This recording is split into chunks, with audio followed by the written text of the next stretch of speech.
ये class sociology assistant professor GDC net सभी के लिए मोस्ट इम्पॉर्टेंट होने वाली है। आइए क्लास को शुरू करते हैं, जिसमें देखेंगे क्वेश्चन नंबर 30। बाकी के क्वेश्चन पिछली क्लास में हो गए थे। 30 नंबर क्वेश्चन से शुरू करते हैं, जिसमें निम्नलिखित में से वह विधि जो संख्यात्मक पद्धति का उपयोग करके निदर्शों यानी सैंपल का चयन करती है, उदाहरण के लिए किसी सूची में प्रत्येक 10वें नाम का चयन करना कहलाता है, किस सैम्पलिंग के माध्यम से करते हैं? इसका सही आंसर हो जाएगा व्यवस्थित अध्ययन यानी सिस्टमैटिक सैम्पलिंग। और सिस्टमैटिक सैम्पलिंग किसके अंतर्गत आता है? ये संभाव्य निदर्शन के अंतर्गत आता है, यानी प्रोबेबिलिटी सैम्पलिंग के अंतर्गत। और जो स्ट्रेटिफाइड सैम्पलिंग और रैंडम सैम्पलिंग और सिस्टमैटिक सैम्पलिंग ये किसके अंतर्गत आते हैं? प्रोबेबिलिटी सैम्पलिंग के अंतर्गत। और क्लस्टर सैम्पलिंग किसका भाग है? क्लस्टर सैम्पलिंग जो होता है ये भी प्रोबेबिलिटी सैम्पलिंग का भाग है। नेक्स्ट क्वेश्चन देखेंगे, क्वेश्चन नंबर 31 क्या है? किसी विशेष प्रघटना की सामान्य अभिव्यक्ति या किसी वस्तु अथवा विचार का प्रतिनिधित्व करने वाले शब्द को कहा जाता है, उसे क्या कहा जाता है? उसे कहा जाता है अवधारणा। अगला क्वेश्चन देखते हैं, क्वेश्चन नंबर 32। थियोडोर एडोर्नो का जो ऑथोरिटेरियन पर्सनैलिटी पर अध्ययन निम्नलिखित में से अनुसंधान के किस प्रारूप से संबद्ध है? ये किस प्रारूप से संबद्ध है? इसका संबंध व्यापक स्केल एक्स पोस्ट फैक्टो अनुसंधान प्रारूप से है। अगला क्वेश्चन है क्वेश्चन नंबर 33। निम्नलिखित में से कौन सा परिकल्पना का स्रोत नहीं है, यानी हाइपोथेसिस का कौन सा सोर्स नहीं है, आपको बताना है। उपलब्ध साहित्य, समानता या समतुल्यता, प्रघटना के विषय में अंधविश्वसनीय जो है कार्यकारणता या निजी मानसिक संरचक अनुभवों के परिणाम। इसका सही आंसर क्या हो जाएगा? इसका सही आंसर हो जाएगा प्रघटना के विषय में अंधविश्वासीय कार्यकारणता ये परिकल्पना का स्रोत नहीं है। बाकी उपलब्ध साहित्य, समानता या समतुल्यता और निजी मानसिक संरचक अनुभवों के परिणाम हाइपोथेसिस के क्या हैं? ये सोर्स हैं। अगला क्वेश्चन देखेंगे, निम्नलिखित में से कौन सा कथन समाज विज्ञानों में सही नहीं है? इसमें से कौन सा कथन है जो समाज विज्ञानों के लिए सही नहीं माना जाता है? इसका सही आंसर हो जाएगा समाज वैज्ञानिक व्यक्तियों की व्याख्या में रुचि रखते हैं। समाज वैज्ञानिक जो होते हैं व्यक्तियों की व्याख्या में रुचि रखते हैं, न कि मानव समूह यानी संकलन की। इसका सही आंसर हो जाएगा ऑप्शन 3, ये समाज विज्ञानों में के लिए सही नहीं है। अगला क्वेश्चन देखते हैं, क्वेश्चन नंबर 35। फ्रेड एन कार्लिंगर के अनुसार साक्षात्कार को 3 मुख्य उद्देश्यों हेतु प्रयुक्त किया जा सकता है। निम्नलिखित में से कौन सा वक्तव्य कार्लिंगर के विचारों में नहीं आता है? कार्लिंगर ने कौन सा विचार नहीं दिया है? उन्होंने प्रदत्तों के संकलन के लिए साक्षात्कार में अत्यधिक समय नहीं लगता है। इसका सही आंसर हो जाएगा ऑप्शन 4। नेक्स्ट क्वेश्चन देखेंगे, क्वेश्चन नंबर 36। सभी व्यक्तियों को प्रघटना के विषय में एक ही निष्कर्ष पर पहुंचना चाहिए। यह किसका मुख्य आधार है? यह किसका मुख्य आधार है? ये इसका सही आंसर हो जाएगा वस्तुपरकता यानी कि ऑब्जेक्टिविटी। इसका मतलब होता है कि जो सभी व्यक्तियों को प्रघटना के विषय में एक ही निष्कर्ष पर पहुंचना, ये किसका आधार होता है? ये वस्तुपरकता यानी ऑब्जेक्टिविटी का आधार होता है। नेक्स्ट क्वेश्चन देखते हैं, निम्नलिखित सर्वेक्षण प्रकारों में से कौन सा सर्वेक्षण मुख्यतः किसी उपकल्पना का परीक्षण करने या किसी शोध समस्या के संबंध में कुछ लुप्त जानकारी की पूर्ति करने के लिए किया जाता है? कौन सा सर्वेक्षण प्रयुक्त करते हैं? तदर्थ सर्वेक्षण यानी एडहॉक सर्वे का प्रयोग करते हैं। इंपॉर्टेंट क्वेश्चन है, याद रखिएगा। नेक्स्ट क्वेश्चन देखते हैं, निम्नलिखित में से कौन सा कथन गलत है? आपको गलत कथन बताना है। इसमें से कौन सा कथन गलत है? सामाजिक सर्वेक्षण विशिष्ट समस्याओं से संबंधित होता है। केस स्टडी सामान्य समस्याओं से संबंधित होती है। सामाजिक सर्वेक्षण के लिए उपकल्पना की आवश्यकता नहीं होती है। केस स्टडी व्यवहारिक प्रकृति की होती है। इसमें से कौन सा जो है कथन गलत है, आपको बताना है। इसका सही आंसर हो जाएगा ऑप्शन 4 यानी केस स्टडी व्यवहारिक प्रकृति की होती है। ये कथन गलत दिया हुआ है। नेक्स्ट क्वेश्चन देखते हैं, क्वेश्चन नंबर 39। निम्नलिखित में से कौन सा कारक डाक से भेजी गई प्रश्नावली की उपयुक्तता से संबद्ध नहीं है? कौन सा कारक जो डाक से भेजी गई प्रश्नावली के लिए उपयुक्तता से संबंधित नहीं है? इसका सही आंसर हो जाएगा जब उत्तरदाताओं के पास बड़ी सुगमता पहुँच हो। अगला क्वेश्चन देखते हैं, क्वेश्चन नंबर 40 क्या कह रहा है? मिशेल फूको ने उन 4 क्षेत्रों को रेखांकित किया है जहां विमर्श को विशिष्ट रूप में जो है खतरनाक की संज्ञा दी जाती है, उसे क्या कहा जाता है? निम्नलिखित में से कौन सा क्षेत्र गलत है? इसका सही आंसर क्या हो जाएगा? पागलपन। उन्होंने पागलपन की चर्चा नहीं की है, उन्होंने राजनीति यानी शक्ति, यौनिकता यानी इच्छा और पागलपन की चर्चा की है। उन्होंने इतिहास की चर्चा नहीं की है। उन्होंने 4 क्षेत्र बताए हैं, राजनीति, यौनिकता, पागलपन और चौथा क्षेत्र है साहित्य। मोस्ट इम्पॉर्टेंट क्वेश्चन है, उन्होंने कितने क्षेत्रों अध्ययन किया है? 4, जिसमें पहला है राजनीति यानी कि पॉलिटिक्स, पावर, यौनिकता यानी सेक्सुअलिटी, डिज़ायर और मैडनेस, और 4th है साहित्य। इनकी बात करते हैं, लेकिन उन्होंने इतिहास की चर्चा नहीं की है। इसका सही आंसर हो जाएगा इतिहास। नेक्स्ट क्वेश्चन देखते हैं, क्वेश्चन नंबर 41। किसी विशेष विषय, सिद्धांत अथवा शोध प्रश्न के बारे में लिखी गई सभी बातों का सर्वेक्षण है। ये किसके बारे में बात की जा रही है? इसका सही आंसर हो जाएगा साहित्य समीक्षा। ये साहित्य समीक्षा की विशेषता होती है कि किसी विशेष विषय, सिद्धांत अथवा शोध प्रश्न के बारे में लिखी गई सभी बातों का सर्वेक्षण किसका कहलाता है? साहित्य समीक्षा। नेक्स्ट क्वेश्चन देखेंगे, क्वेश्चन नंबर 42। निम्नलिखित में से कौन सी अवधारणा दुनिया को देखने के हमारे दृष्टिकोण के बारे में हमारी धारणाओं को अभिव्यक्त करती है? कौन सी धारणा हो जाएगी? ये हो जाएगी सत्ता मीमांसा यानी ऑन्टोलॉजी। अगला क्वेश्चन देखते हैं, क्वेश्चन नंबर 43। निम्नलिखित में से किन्होंने रक्षित नृवंश विज्ञान यानी कि सॉल्वेज एथनोग्राफी किसकी बात की है? सॉल्वेज एथनोग्राफी पर इस विश्वास से कार्य किया कि नृवंश वैज्ञानिक का कार्य सांस्कृतिक विविधता, जिसे पश्चिमीकरण से खतरा है, का अध्ययन एवं उसको रिकॉर्ड करना है। इस तरह की बात किसने की है? ये किया है मैलिनोवस्की ने। इम्पॉर्टेंट क्वेश्चन है कि सॉल्वेज एथनोग्राफी पर जो है इस तरह का अध्ययन किसने किया है? ये ब्रॉन्स्ला मैलिनोवस्की राइट हो जाएगा आंसर। नेक्स्ट क्वेश्चन देखते हैं, क्वेश्चन नंबर 44। प्रतिभागियों के चयन के लिए रैंडम सैंपल यानी कि दैव निर्देशन विधि एक प्रभावी तरीका है। क्यों प्रभावी तरीका होता है? क्योंकि अध्ययन का भाग बनने की सभी संभावना समान होती है, यानी कि सभी को सैंपल में लेने की जो है संभावना बढ़ जाती है, इसलिए रैंडम सैम्पलिंग विधि एक प्रभावी तरीका है। नेक्स्ट क्वेश्चन देखते हैं, क्वेश्चन नंबर 45। निम्नलिखित में से किसने संस्कृतियों के निर्माण की प्रक्रिया की जांच हेतु सांस्कृतिक अध्ययन का एक मॉडल यानी प्रारूप विकसित किया है? किसने किया है? ये किया है फ्रैंकफर्ट स्कूल ने। इन्होंने संस्कृतियों के निर्माण की प्रक्रिया की जांच हेतु सांस्कृतिक अध्ययन का एक प्रारूप विकसित किया है। मोस्ट इम्पॉर्टेंट क्वेश्चन है। अगला क्वेश्चन देखते हैं, सामाजिक अनुसंधान में प्रकारों एवं प्रक्रियाओं को रेखांकित करने हेतु जटिल समग्र के रूप में एक स्थिति, व्यक्ति समूहों अथवा संस्थाओं का परीक्षण क्या कहलाता है? वो कहलाता है case study method. Next question देखते हैं, एक ऐसी मूर्त एवं विशिष्ट व्यवस्था अथवा उपव्यवस्था जिसमें सामाजिक अनुसंधानकर्ता अपनी अध्ययन की इकाई मुख्यतः उत्तरदाताओं का चयन करता है या करती है, कहलाती है, उसे क्या कहेंगे? उसे कहते हैं विशेष अथवा कार्यकारी सार्वभौम। उसे क्या कहते हैं?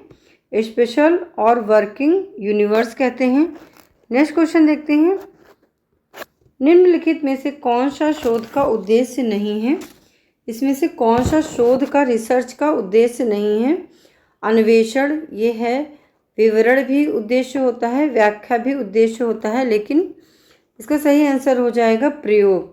ये शोध का उद्देश्य नहीं होता है, यानी एक्सप्लोरेशन, डिस्क्रिप्शन और एक्सप्लेनेशन ये उद्देश्य होता है रिसर्च का, एक्सपेरिमेंट इसका उद्देश्य नहीं है। नेक्स्ट क्वेश्चन देखते हैं। निम्नलिखित में से परिकल्पना निर्माण की कौन सी कार्य योजना रॉबर्ट ड्यूबिन के विचारों का भाग नहीं है? रॉबर्ट ड्यूबिन के विचारों का कौन सा परिकल्पना निर्माण की कौन सी कार्य योजना रॉबर्ट ड्यूबिन के विचारों का भाग नहीं है? इसका सही आंसर हो जाएगा सिद्धांतकारी परीक्षण की बात वो नहीं करते हैं। उन्होंने व्यापक परीक्षण, गहन परीक्षण और आगमन परीक्षण की बात की है, लेकिन सिद्धांतकारी परीक्षण की उन्होंने विचारों नहीं दिए हैं। नेक्स्ट क्वेश्चन देखेंगे। डब्ल्यू लॉरेंस न्यूमैन के अनुसार क्षेत्रीय साक्षात्कारों में निम्नलिखित में से प्रश्नों का कौन सा प्रकार सम्मिलित नहीं है? उन्होंने कौन से प्रकार क्षेत्रीय साक्षात्कार में जो है शामिल नहीं किया है? उन्होंने विवेचनात्मक प्रश्न, विपरीत प्रश्न और संरचनात्मक प्रश्न इनको जो है अपने क्षेत्रीय साक्षात्कार में शामिल किया है, लेकिन उन्होंने संदर्भ प्रश्न की चर्चा नहीं की है, इसलिए इसका सही आंसर हो जाएगा संदर्भ प्रश्न। नेक्स्ट क्वेश्चन है। निम्नलिखित में से किसे द्वितीयक डेटा के स्रोत के रूप में सम्मिलित नहीं किया जा सकता है? द्वितीयक डेटा के रूप में किसको सम्मिलित नहीं करते हैं? प्रश्नावली को, क्योंकि प्रश्नावली क्या है? प्राइमरी डेटा संकलन की विधि है। जीवन इतिहास, संस्मरण, डायरी ये द्वितीयक डेटा के स्रोत हैं। नेक्स्ट क्वेश्चन देखेंगे। Question number 52। किसने सामाजिक अनुसंधान में नए तथ्यों की खोज या पुराने तथ्यों, उनके क्रम, अंतर संबंध, कार्यात्मक व्याख्याओं और उन्हें नियंत्रित करने वाले प्राकृतिक नियमों की पुष्टि करने की व्यवस्थित विधि है? यह परिभाषा किसकी है? इसका सही आंसर हो जाएगा पीवी यंग। ये परिभाषा पीवी यंग ने दी है कि सामाजिक अनुसंधान नए तथ्यों की खोज या पुराने तथ्यों, उनके क्रम, अंतर संबंध, कार्यात्मक व्याख्याओं एवं उन्हें नियंत्रित करने वाले प्राकृतिक नियमों की पुष्टि करने की व्यवस्थित विधि है। अगला क्वेश्चन देखेंगे। क्वेश्चन नंबर 53 क्या है? एम श्रीनिवास के अनुसार रामपुरा गांव में जिट्टा नौकरी की क्या, जो जिट्टा नौकरी शब्द जिट्टा शब्द दिया है, नौकरी का क्या अर्थ है? एम श्रीनिवास ने जो जिट्टा शब्द दिया है उसका क्या मीनिंग होता है? उसका मतलब होता है जो संविदात्मक नौकरी। इसका सही आंसर हो जाएगा। उन्होंने जो रामपुरा गांव में जिट्टा नौकरी का अर्थ बताया है उसका मतलब होता है संविदात्मक नौकरी, यानी कंट्रेक्चुअल सर्वेंटशिप। नेक्स्ट क्वेश्चन देखेंगे। Question number 54। गाँवों को भारतीय समाज एवं सभ्यता का लघु रूप किसने कहा है? ये किसने कहा है? गाँवों को भारतीय समाज और सभ्यता का लघु रूप किसने कहा है? एम एस श्रीनिवास ने। इंपॉर्टेंट क्वेश्चन पूछा जा सकता है आपके एग्जाम में। अगला क्वेश्चन देखते हैं। Question number 55। निम्नलिखित में से किस पुस्तक में एम एस श्रीनिवास ने रामपुरा गांव में हुए सामाजिक और आर्थिक परिवर्तनों पर चर्चा की है? उन्होंने किस पुस्तक में की है रामपुर गांव में सामाजिक और आर्थिक परिवर्तनों पर चर्चा? उन्होंने द रिमेम्बर्ड विलेज में। इसका सही आंसर हो जाएगा उन्होंने रिमेम्बर्ड विलेज में सामाजिक और आर्थिक परिवर्तनों पर चर्चा की है। इंपॉर्टेंट क्वेश्चन है। नेक्स्ट क्वेश्चन देखेंगे। Question number 56। यह वक्तव्य कि 1000 के निदर्श के परीक्षण का कोई अर्थ नहीं है यदि 100 का निदर्श आवश्यक सटीकता प्रदान करता हो, निदर्श के किस प्रकार का आधार है? यह आधार होता है अनुक्रमिक निदर्शन, यानी सिक्वेंशियल सैम्पलिंग का ये आधार होता है। अगर हमको 100 निदर्शन पर ही अच्छे से सटीकता से जो है सैंपल प्राप्त हो जाता है तो हमें 1000 के निदर्श का परीक्षण करने का कोई मतलब नहीं है। इसका मतलब होता है अनुक्रमिक निदर्शन की बात कर रहे हैं। नेक्स्ट क्वेश्चन देखते हैं। 57 क्वेश्चन। भारत में जाति और व्यवसाय का एक व्यापक अध्ययन किसके द्वारा किया गया? भारत में जाति और व्यवसाय का व्यापक अध्ययन किसके द्वारा किया गया? ये किया गया है GS घुरिये के द्वारा। इंपॉर्टेंट क्वेश्चन है। नेक्स्ट क्वेश्चन देखेंगे। Question number 58। किसने कहा है कि गांव केवल वह स्थान नहीं था जहां लोग रहते थे, यह इसका एक ऐसा स्वरूप था जिसमें भारतीय परंपरा के मूल्यों का प्रतिबिंब होता था? इस तरह की बात कौन करते हैं? ये जो परिभाषा दी है ये कहा है आंद्रे बेते ने। मोस्ट इम्पॉर्टेंट क्वेश्चन है। अगला क्वेश्चन देखते हैं। आंद्रे बेते ने विवेचना करते हुए डेनियल थॉर्नर द्वारा कृषि जनसंख्या के 3 स्तरीय वर्गीकरण की चर्चा की है। निम्नलिखित में से कौन थॉर्नर के बताए 3 स्तरीय वर्गीकरण का भाग नहीं है? कौन इसका भाग नहीं है? उन्होंने मालिक, किसान और मजदूर की बात की है। उन्होंने किसकी बात नहीं की है? इसका सही आंसर हो जाएगा बटाईदार, यानी कि कल्टीवेटर की वो बात नहीं करते हैं। वो प्रोप्राइटर, वर्किंग पीजेंट और लेबरर की बात करते हैं। वो बटाईदार की बात उन्होंने नहीं की है। नेक्स्ट क्वेश्चन देखेंगे, निम्नलिखित में से किसने सामाजिक लोकतंत्र जीवन का एक तरीका है? किसने कहा है कि सामाजिक लोकतंत्र जीवन का एक तरीका है जो स्वतंत्रता और बंधुत्व को जीवन के सिद्धांतों के रूप में मान्यता देता है? यह किसने कहा है? ये कहा है B.R. अम्बेडकर ने। अगला क्वेश्चन देखेंगे, अ फ्रैगमेंटेड फेमिनिस्ट पुस्तक के लेखक कौन है? अ फ्रैगमेंटेड फेमिनिस्ट पुस्तक के लेखक है मीरा कौशाम्बी। नेक्स्ट क्वेश्चन देखेंगे, S.C. दुबे ने भारतीय गांवों और जनजातीय समाजों का अध्ययन करते समय किस उपागम का प्रयोग किया है? उन्होंने किस उपागम का प्रयोग किया था? संरचनात्मक प्रकारवादी उपागम का उन्होंने भारतीय गांवों और जनजातीय समाजों का अध्ययन करने के लिए प्रयोग किया है।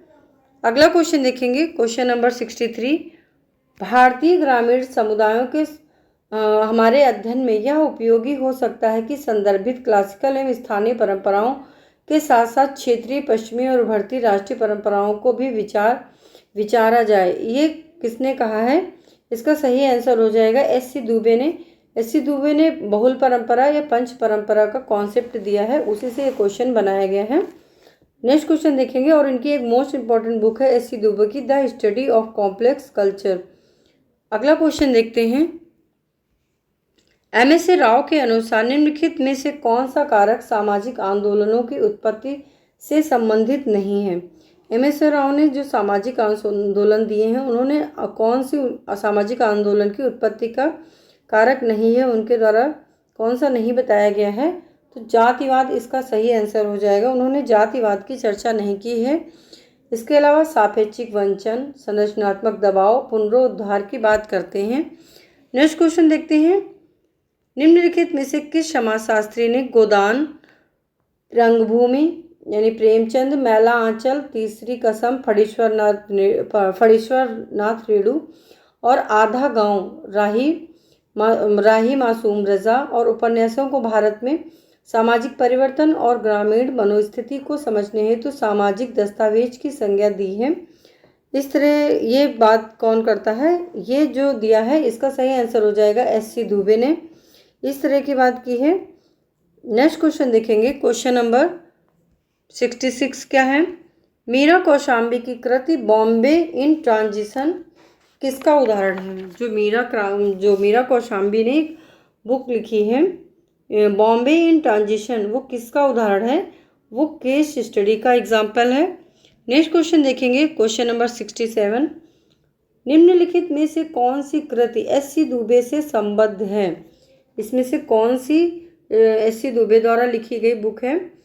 इसका सही आंसर हो जाएगा the study of complex culture. किसके द्वारा लिखी गई है? S.C. दुबे के द्वारा। बाकी the traditional India structure and tradition, ये पुस्तक किसकी है? ये पुस्तक है मिल्टन सिंगर की। किसकी पुस्तक है ये? मिल्टन सिंगर की है। और मॉडर्नाइजेशन ऑफ इंडियन ट्रेडिशन, ये तो बहुत फेमस बुक है, ये किसकी है? योगेंद्र सिंह की।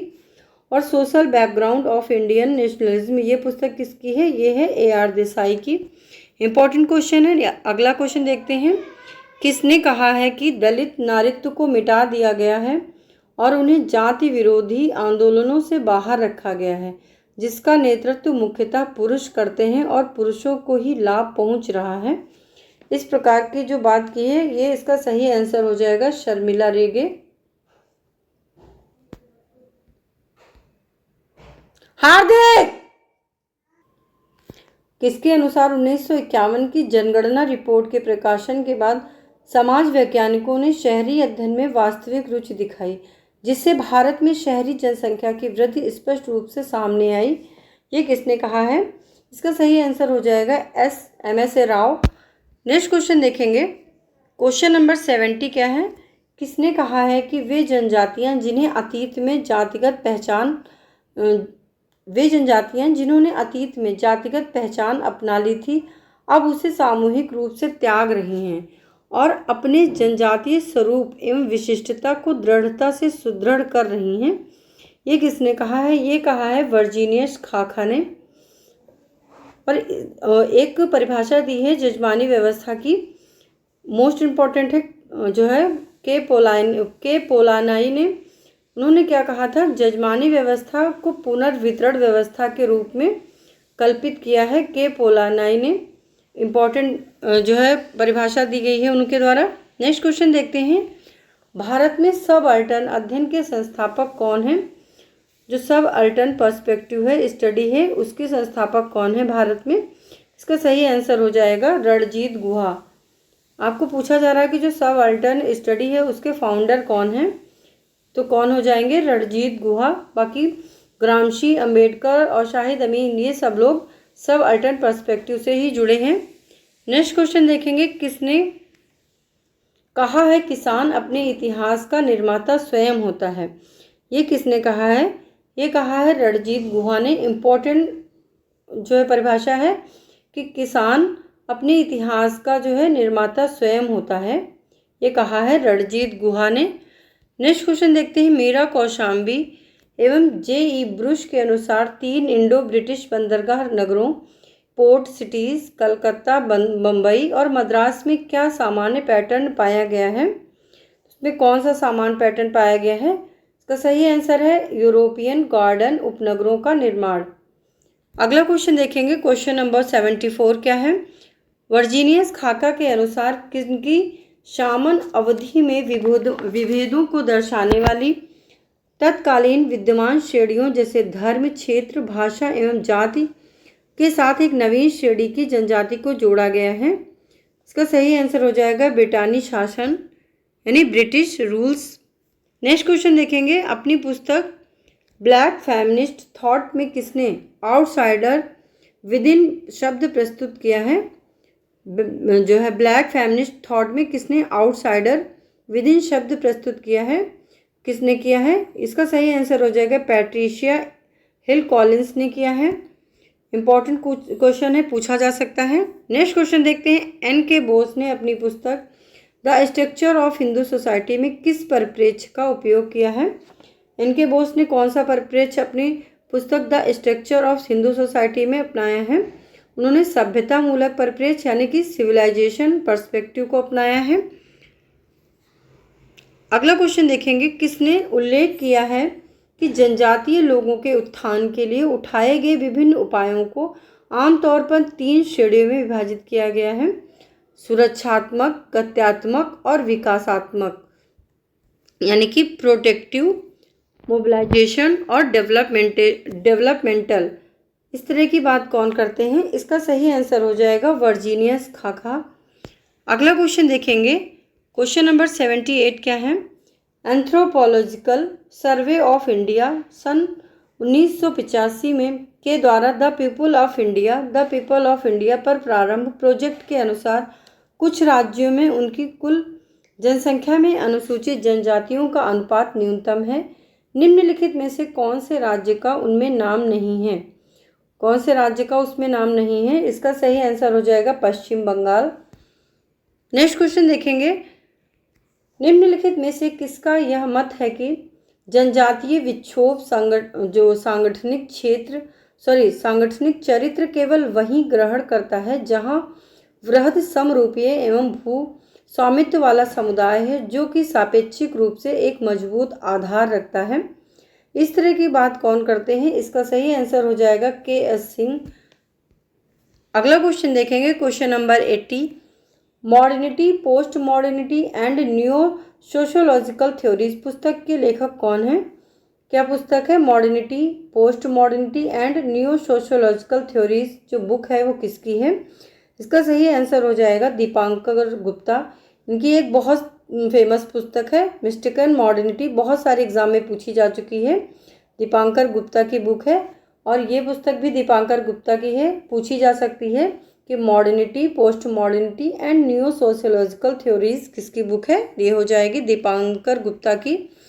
नेक्स्ट क्वेश्चन देखते हैं, सन 1985 में एंथ्रोपोलॉजिकल सर्वे ऑफ इंडिया ने पीपल ऑफ इंडिया पर एक प्रोजेक्ट प्रारंभ किया। इस प्रोजेक्ट के अंतर्गत कुल संख्या में कितने जनजातीय समुदायों, उनके समूहों एवं खंडों और साथ ही क्षेत्रीय इकाइयों यानी कि टेरिटोरियल यूनिट्स का अध्ययन किया गया?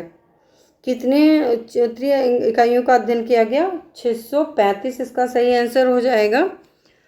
नेक्स्ट क्वेश्चन देखते हैं। क्वेश्चन नंबर 82 क्या है?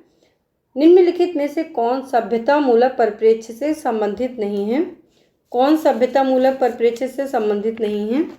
इसका सही आंसर हो जाएगा आनंद कुमार, जो है कुमार स्वामी, सही आंसर है। बाकी एन.के. बोस, सुरजीत सिन्हा और कोहन, ये सब लोग सभ्यता मूलक यानी सिविलाइजेशन पर्सपेक्टिव से संबंधित हैं। अगला क्वेश्चन देखेंगे। निम्नलिखित समाजशास्त्रियों में से किन्होंने हैदराबाद राज्य में स्थित आदिलाबाद गांव के जनजातीय जिला में स्थित देवरा गांव की सामाजिक संरचना का अध्ययन किया है? यह किसने किया है? एस.सी. दुबे ने।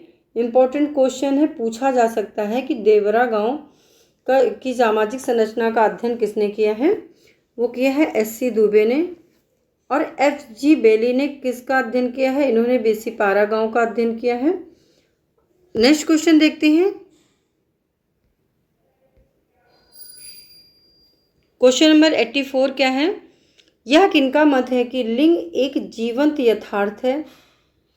लिंग एक जीवंत यथार्थ है, जीवन के प्रत्येक चरण से संबंधित अनुभव एवं इसलिए लिंग का समाजशास्त्र से जुड़ी विषय रूपरेखा यानी कोर्स व्यापकता के साथ सक्रिय शिक्षण में एक अनुभव बन जाती है। ये किसने कहा है? ये कहा है शर्मिला रेगे ने। इसका सही आंसर हो जाएगा शर्मिला रेगे। नेक्स्ट क्वेश्चन देखते हैं। Question number 85। भारत में जनजातियों के मध्य आज जो सामाजिक स्त्रीकरण हम पाते हैं वह जनजाति के स्वरूप पर निर्भर नहीं, जो स्वरूप पर नहीं है, बल्कि जनजातीय सामाजिक संरचना संस्करणात्मक नहीं है। यह तो धर्मनिरपेक्षता, लोकतंत्र एवं आधुनिकीकरण की शैली पर आधारित है। यह मत किसका है? ये किसने कहा है? इसका सही आंसर हो जाएगा एस.एल. दोशी। नेक्स्ट क्वेश्चन देखते हैं। क्वेश्चन नंबर 85 क्या है? निम्नलिखित में से किसने प्रकृति मनुष्य आत्मा संयोजन की अवधारणा प्रस्तावित की है? किसने प्रकृति मनुष्य और आत्मा संयोजन की अवधारणा प्रस्तावित की है? ये की है एल.पी. विद्यार्थी ने। अगला क्वेश्चन देखेंगे। Question number 87। इरावती कर्वे ने अपनी पुस्तक में इंडोलॉजिकल और नृवंश विज्ञान उपागमों का सफलतापूर्वक प्रयोग किया है। कौन सी पुस्तक में किया है? उन्होंने किनशिप ऑर्गेनाइजेशन इन इंडिया में किया है। किसमें किया है? किनशिप ऑर्गेनाइजेशन इन इंडिया में इंडोलॉजिकल और नृवंश विज्ञान उपागमों का सफलतापूर्वक प्रयोग किया है। अगला क्वेश्चन देखते हैं। Question number 88। ऐतिहासिक दृष्टि से कन्या भ्रूण हत्या व्यापक रूप में भारत के उत्तरी एवं पश्चिमी भागों में विद्यमान थी। निम्नलिखित में से भारत के राज्यों में किस राज्य में बीना अग्रवाल के अनुसार यह व्यापक रूप में जो व्यवहार में नहीं थी? किस राज्य में नहीं थी? ये है इसका सही answer Uttar Pradesh. Important question पूछा जा सकता है, आपके सिलेबस में यूनिट नंबर 8 में जीडीसी में दिया है भ्रूण हत्या के बारे में। अगला क्वेश्चन देखते हैं। क्वेश्चन नंबर 89 क्या है? शर्मिला रेगे के मतानुसार ब्राह्मणवाद की दास्ता से शूद्रों एवं महिलाओं की मुक्ति हेतु एक महत्वपूर्ण कार्यक्रम को प्रसिद्ध सामाजिक सुधारकों में से एक ने प्रारंभ किया। निम्नलिखित में से उन सामाजिक सुधारक को रेखांकित करें। किसने किया है? ये किया है ज्योतिबा फूले ने। नेक्स्ट क्वेश्चन देखेंगे। क्वेश्चन नंबर 90 क्या है? किन्होंने भारतीय ग्रामीण समुदाय को संपत्ति के आदिम साम्यवाद के अपने सिद्धांत का आधार बनाकर महत्वपूर्ण स्थान प्रदान किया है? किसने किया है? इसका सही आंसर हो जाएगा सर हेनरी मैन ने। इंपॉर्टेंट क्वेश्चन है, पूछा जा सकता है। ये 2021 में यूपीएचएससी में पूछा जा चुका ये क्वेश्चन है। नेक्स्ट क्वेश्चन देखेंगे। किस विचारक के नेतृत्व में बम्बई में समाजशास्त्र का विकास हुआ? किसके जो है नेतृत्व में बम्बई में समाजशास्त्र का विकास हुआ? ये हुआ जी.एस. घुरिये के नेतृत्व में। कब हुआ? 1919 में। नेक्स्ट क्वेश्चन देखते हैं, कब हुआ था? 1919 में। अगला क्वेश्चन देखेंगे। Question number 92। निम्नलिखित में से किसने जाति गतिशीलता और गत्यात्मकता को समझाने में संदर्भ समूह सिद्धांत के उपयोग की वकालत की है? किसने की है? इसका सही आंसर हो जाएगा वाई.वी. दामले। ये भी क्वेश्चन कई बार पूछा जा चुका है। नेट, छोटे एग्जाम, बड़े एग्जाम, सारे एग्जामों में क्वेश्चन कई बार पूछा जा चुका है। इंपॉर्टेंट क्वेश्चन है, याद रखेंगे। किसके अनुसार जाति एवं संयुक्त परिवार हिंदू सामाजिक संगठन के दो महत्वपूर्ण स्तंभ हैं? ये किसने कहा है? ये कहा है के.एम. पाणिक्कर ने कि जाति और संयुक्त परिवार हिंदू सामाजिक संगठन के दो महत्वपूर्ण स्तंभ हैं, यानी पिलर्स हैं। अगला क्वेश्चन देखेंगे, क्वेश्चन नंबर 94। निम्नलिखित समाजशास्त्रियों में से कौन इंडोलॉजिकल उपागम से संबंधित नहीं है? कौन नहीं संबंधित है? जी.एस. घुरिये, कपाड़िया, इरावती कर्वे, ये संबंधित हैं। इसका सही आंसर हो जाएगा घनश्याम शाह। ये जो है इंडोलॉजिकल पर्सपेक्टिव से रिलेटेड नहीं है। अगला क्वेश्चन देखेंगे, क्वेश्चन नंबर 95 क्या कह रहा है? विक्टर डिसूजा ने किस प्रकार की संरचना पर भौतिक पर्यावरण की योजना, डिजाइन और वास्तुकला के प्रभाव पर अपना अध्ययन जो है अपना ध्यान केंद्रित किया है? उन्होंने किस पर किया है? शहरी सामाजिक संरचना पर। अगला क्वेश्चन देखेंगे, यह किसके मत है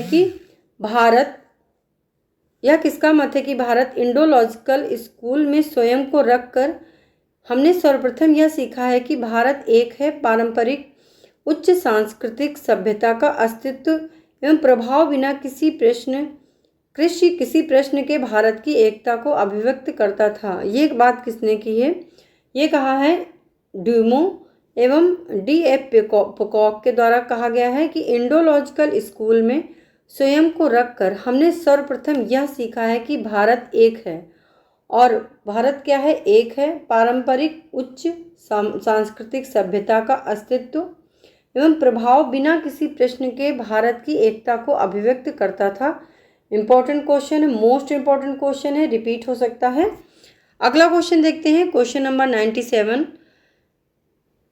निम्नलिखित में से किस एक विषय का जनजातीय समुदायों पर खाका कमेटी, जो कि 2014 में आई थी, इसके द्वारा अध्ययन नहीं किया गया है? इन्होंने किस पर अध्ययन नहीं किया है? इसका सही आंसर क्या हो जाएगा?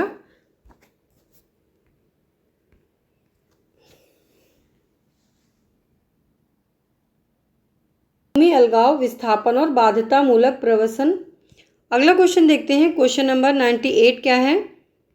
भारत में राष्ट्रवाद के उदय का अध्ययन करने के लिए ए.आर. देसाई ने निम्नलिखित में से किस उपागम का प्रयोग किया था? उन्होंने किस उपागम का प्रयोग किया था? उन्होंने द्वंद्वात्मक उपागम यानी डायलेक्टिकल अप्रोच का जो है प्रयोग किया था। और इसी से संबंधित कौन है? डी.पी. मुखर्जी ने भी द्वंद्वात्मक उपागम का अपने अध्ययन में प्रयोग किया। प्रघटना शास्त्र से कौन जुड़े हुए हैं? शूर्ज और हर्षल। इंडोलॉजिकल से कौन जुड़े हैं? इरावती कर्वे, घुरिये। ये और संरचनात्मक प्रकारात्मक उपागम से कौन जुड़े हैं? इससे जुड़े हैं श्रीनिवास और एस.सी. दुबे। अगला क्वेश्चन देखते हैं, क्वेश्चन नंबर 99 क्या है?